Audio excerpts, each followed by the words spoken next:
मांगा है तो अगली बार मैं किष्ट बन के आऊंगा, आपकी ये इच्छा भी पूरी वही जामूंगी। महाराज सत्राजित महाराज थे जिन्होंने पास एक मणि थी, एक बड़ी, वो मणि 1.25 मन हर सोना देती थी, नित्य बढ़ती। एक दिन द्वारकाधीश ने सत्राजित से कहा, भैया आपके यहाँ जो मणि है वो मणि मुझे दे दो।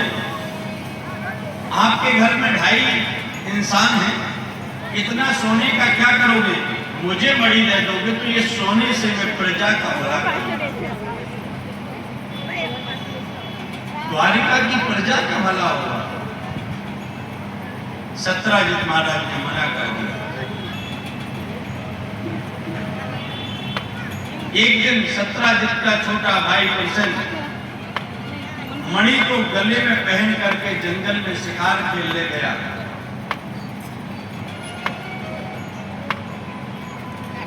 वहां एक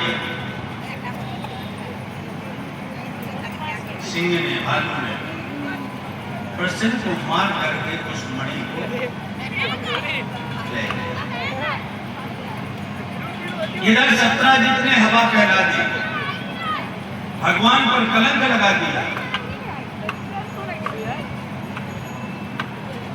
कि हो ना हो मेरे भाई प्रसन्न को मार करके द्वारकाधीश ने मणि को चुरा लिया।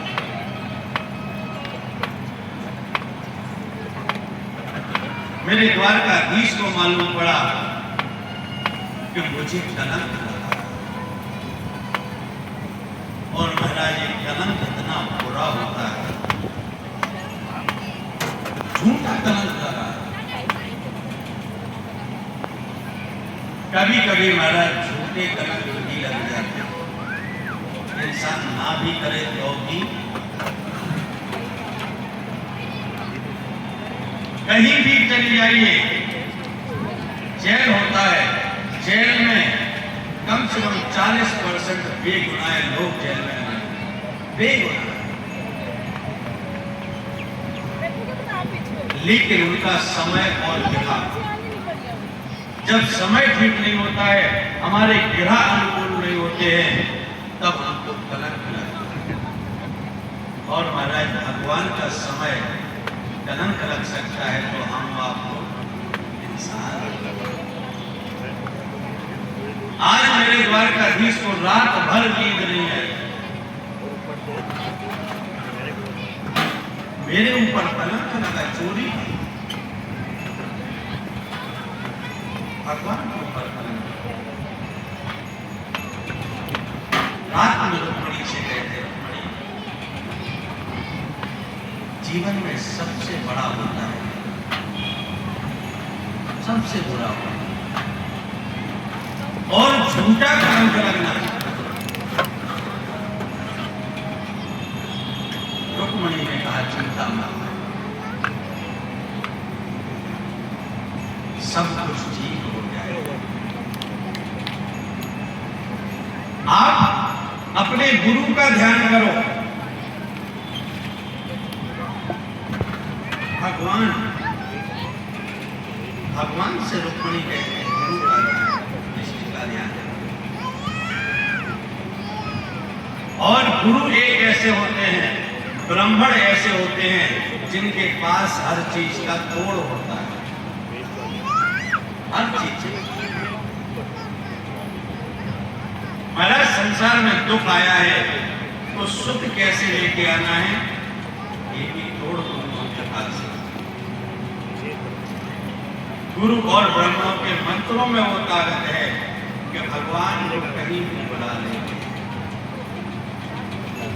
मंत्रों में इतनी ताकत है महाराज, एक मंत्र से, अभी हमने देखा एक गांव में, एक मंत्र से उसने सांप का जहर उतार दिया, खत्म कर दिया। ऐसे ऐसे मंत्र हैं, एक मंत्र से जहर उतार सकते हैं। तो यहाँ तो हजारों मंत्र जहां बोले जाएं, मंत्रों में ताकत है वेद मंत्रों में।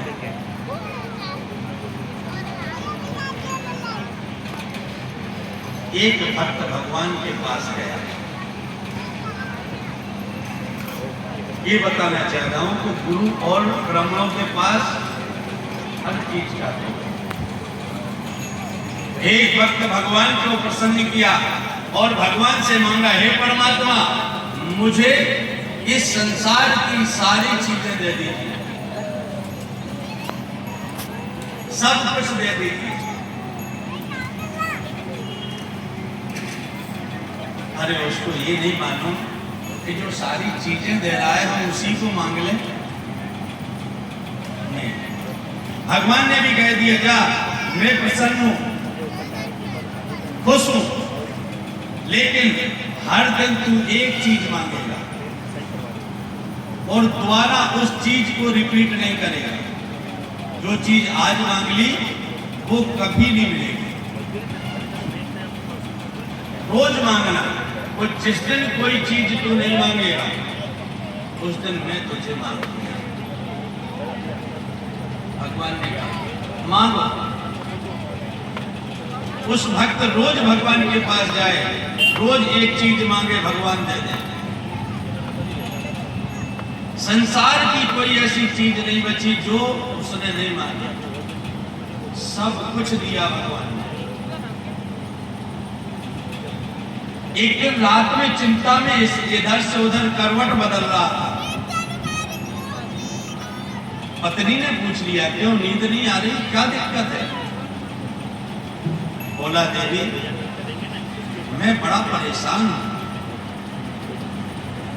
क्यों परेशान हूं? मैं इसलिए परेशान हूं कि भगवान ने बोला था जिस दिन कुछ नहीं मांगेगा उस दिन मैं मार दूंगा, और अब संसार की कोई ऐसी चीज नहीं बची जो भगवान से हमने मांग ली। दोबारा कोई चीज मांग नहीं सकते। पत्नी ने कहा, चिंता मत करो, मैंने मेरी दादी किस्सा सुनाया करती थी कि जब संकट आए, दुख आए, तो पंडित जी के पास चले जाना चाहिए, गुरु के पास जाना चाहिए। बेचारा रात में सो गया, सुबह जल्दी उठा, नहाया, सीधे गुरु के पास पहुंचा। गुरुदेव क्षमा करना, बड़ा संकट है। गुरुदेव ने कहा, तू आज तक तो आया नहीं, भूल गया था मुझे। क्यों? क्योंकि तुझे भगवान कुछ ना कुछ रोज दे रहे थे, रोज भगवान का दर्शन हो रहा था, इसलिए तुझे अभिमान हो गया। अब संकट आया तो गुरु याद आया, ब्राह्मण याद आया। फिर भी ठीक है, गुरु ऐसे होते हैं कि अपने बेटे भक्त को कभी बुरा नहीं होने देते। क्या बताओ, क्या बात है। उसने कहा, महाराज भगवान ने मुझसे कहा था कि तू जो मांगेगा मैं दूंगा, कुछ ना कुछ मांगेगा दूंगा, लेकिन जिस दिन दोबारा चीज मांगी उस दिन मार ला। अब संसार में ऐसी कोई चीज नहीं बची जो मैंने भगवान से नहीं मांगी।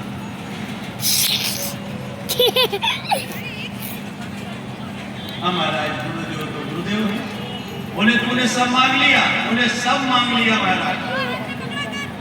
गुरुदेव बोले धन मांग लिया, मकान मांग, सब मांगा? बोले हाँ। गुरुदेव ने कहा, एक बात बता, तूने घर रखाने के लिए कुत्ता मांगा? बोले महाराज कुत्ता नहीं मांगा। बोले जा, अब तो खुश हो गया, आज मैं कुत्ता मांग लूंगा। कुत्ता मांग लिया, भगवान ने दे भी दिया। दूसरे दिन फिर टेंशन में कि अब कल क्या मांगूंगा। पत्नी ने कहा, अब क्या हुआ? बोले कल की फिर चिंता है। बोले गुरुजी ने इसका निवारण नहीं बताया? बोले गुरुजी ने आज का निवारण बताया था कि कुत्ता मांग लो। पत्नी बोली, आपने दक्षिणा नहीं दी होगी इसलिए उन्होंने पूरा तोड़ नहीं बताया। दक्षिणा चढ़ा देते, पूरा तोड़ बता देते। अब जाओ, सबसे पहले दक्षिणा ही चढ़ा। अब बेचारे ने लिफाफा भरा और सीधा गया, तो पंडित जी ने भी पत्नी से कह दिया, बोलते ना घर पे नहीं है, दिमाग खाता है, पैसा दक्षिणा देता नहीं है। अब द्वारे पे गया, लगा पुकारने, अब वो लिफाफा आगे लिए अंदर गई, महाराज जो दक्षिणा देने आया है, बोले बुलाओ जल्दी। फिर बुलाया,